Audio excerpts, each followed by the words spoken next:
James from Become HBT here, bringing you a review this time of LEGO Worlds.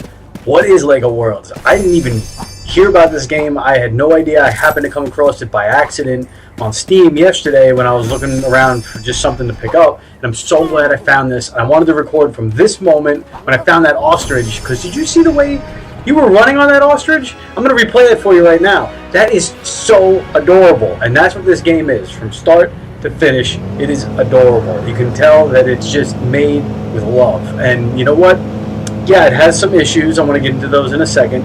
This review is going to be completely about exploration, just about world discovery, and just going out there and looking at this really beautiful, procedurally generated world. Now, remember, this is early access. This is alpha. It is in no way a completed game yet.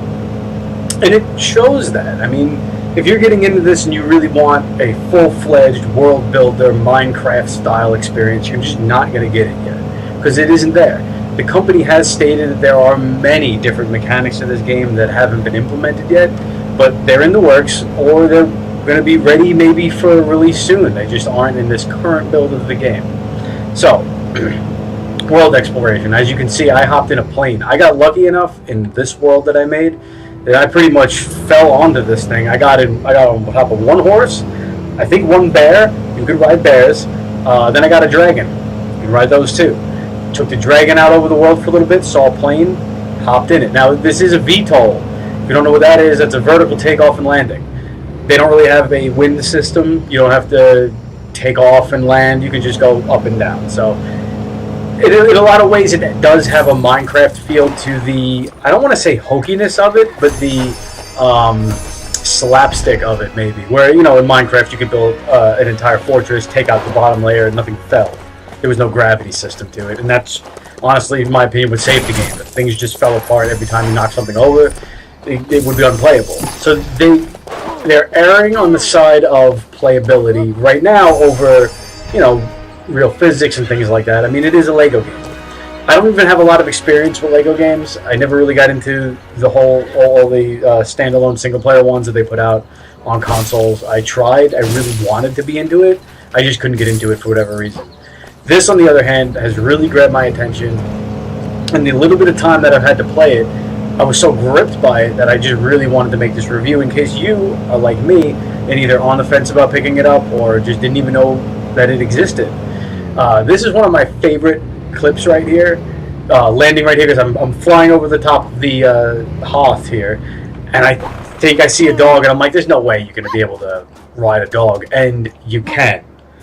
That's how good this game is. It's just so much fun. The discovery process, and believe me, I'm leaving out quite a bit. I don't want to spoil everything. I just wanted to give you a quick look at the environments and a quick look at some of the discoverables that are in this game. You saw right there when I touched the snowman, it went up into the top corner. That actually makes like a cache of things that you can then later either purchase and then place in the world, or sometimes they're just automatically unlocked. I believe a lot of those mechanics, though, and I'm going to get into that in the next video, which is going to be all about the creation aspect and world building and things like that. But I think a lot of those are still an in development type thing. Now look at this. Randomly generated pyramids just in the middle of nowhere. I love the art style that they went with this. They could have went with the regular squared, you know, cubes just for the world like most games have. Once Minecraft came out, they kind of set the standard for the look, and a lot of games came out with that cube look, and I'm really glad that they went in a different direction and they used the slanted tiles. It just made everything feel so much more, I don't know, fun. There's a uniqueness to the look of this. Not to mention it looks really, really good. I mean, I'm playing it on the ultra settings right now, and I just love how all the shadows, and there's so many particles happening here at once with the shadows and all the shaders that are going on. It is really well done graphically right now. There's a few things still that are missing that I'm really hoping they do add into this game as far as world exploration is concerned. One of them is there's no map. There's no compass. There's no way to tell where you've been and where you're going. And I think in the long run, that's definitely going to have to be implemented, because it's Legos.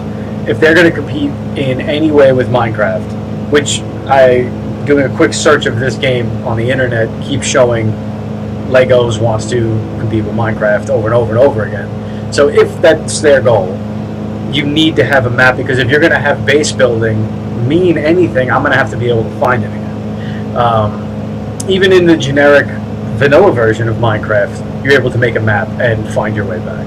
So I really hope that that's in the works, and that we see that before the official release of the game.